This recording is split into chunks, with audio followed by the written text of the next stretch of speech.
جو لوگ یہ سمجھتے ہیں کہ اسرائیل کی پروڈکٹ کا بائیکاٹ کرنے سے کیا ہوگا، تو ان کو بتاتا چلوں کہ یہ حکمت عملی کسی عام انسان کی نہیں، خود رسول اکرم صلی اللہ علیہ وسلم کی حکمت عملی ہے۔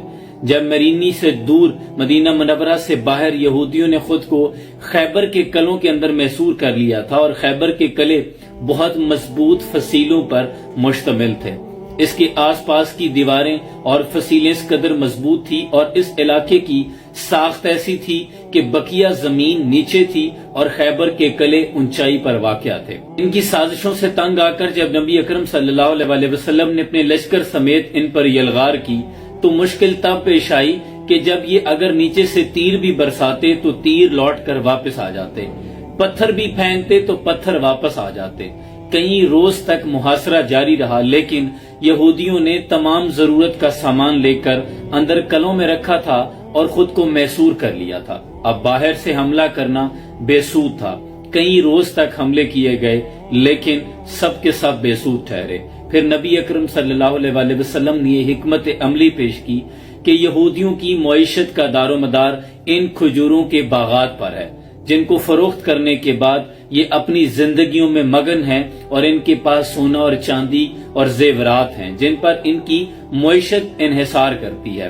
تو رسول اکرم صلی اللہ علیہ وسلم نے کھجوروں کے ان درختوں کو کاٹنے کا حکم دیا۔ جب کھجوروں کے وہ درخت کاٹے گئے تو پھر یہودیوں کے حوصلے پست ہونا شروع ہوئے۔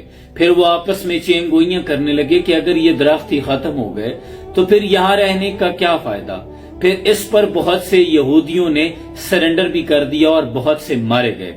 اس طرح رسول اکرم صلی اللہ علیہ وسلم نے حکمت عملی کے ساتھ پہلے ان کی معیشت کو کمزور کیا، ان کے حوصلے پست کیے، ان کی وہ خوشحال زندگی کو تباہ کیا، ان کی کمر توڑی۔ اسی طرح کا ملا جلا تاثر آج بھی ہے۔ آپ اگر اسرائیل کو بد دعائیں دیں تو بد دعائیں وہاں نہیں پہنچ رہی، پتھر بھی ماریں، چیخیں ماریں تو وہاں تک نہیں پہنچ رہی۔ وہ مضبوط قلعوں میں ہیں اور عام آدمی کر بھی کچھ نہیں سکتا۔ اس کے پاس تو وہ ہتھیار بھی نہیں جو فاسفورس وہاں گرائی جا رہی ہے فلسطین پر۔ اگر آپ وہاں جہاد کے لیے بھی جاتے ہیں تو خود فلسطین کے لوگوں کے لیے مشکل کھڑی کر دیں گے۔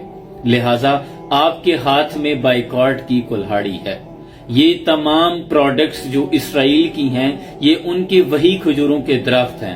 اگر آپ ان کو کاٹنا شروع کر دیں تو یقیناً اس کے اثرات ضرور پہنچیں گے۔ اس لیے ہر مسلمان کو چاہیے کہ ان تمام مصنوعات کا بائیکاٹ کرے جن کا ڈائریکٹ انڈائریکٹ تعلق اسرائیل سے ہے، اور کوشش کریں کہ یہ ساری پروڈکٹس آپ کے گھر میں نہ آئیں۔ آپ کو فلسطین کے بچے یاد آنا چاہیے، تو خدا کے لیے اتنا تو کریں۔ اللہ فرماتا ہے کہ جو مسلمان جتنی چھوٹی سی بھی نیکی کرے گا تو وہ ضائع نہیں جائے گی۔ کم از کم ہم دل برداشتہ ہو رہے ہیں، گھر بیٹھے دل جلا رہے ہیں، تو اتنا تو کریں کہ ہم ان پروڈکٹس کا ہی بائیکاٹ کر لیں۔ کوئی بھی چیز خریدنے سے پہلے گوگل پہ سرچ کریں، اگر اس کا ڈائریکٹ انڈائریکٹ تعلق اسرائیل سے ہے تو ان تمام پروڈکٹس کا بائیکاٹ کر دیں۔ میں خود ایسا کرتا ہوں، اور برانڈ نکالتا ہوں، دیکھتا ہوں آنر کون ہے، گوگل پہ سرچ کر لیتا ہوں، 1.5-2 منٹ آپ کا لگے گا، اس کے بعد آپ ڈیسائیڈ کریں یہ چیز لینی ہے یا نہیں لینی۔ تو یہ ان کے وہی کھجوروں کے درخت ہیں، ان کو کاٹنا شروع کریں۔ اللہ کریم ہماری ان نیکیوں کو بھی ضائع نہیں کرے گا۔ باقی فلسطین کی مدد کرنے کے لیے اللہ امت مسلمہ کی جو قیادت ہے، 57 اسلامی ممالک کے پاس جو افواج کے لشکر اور ہتھیار ہیں، اللہ ان کو غیرت ایمانی عطا کرے کہ وہ مقابلہ کر سکیں۔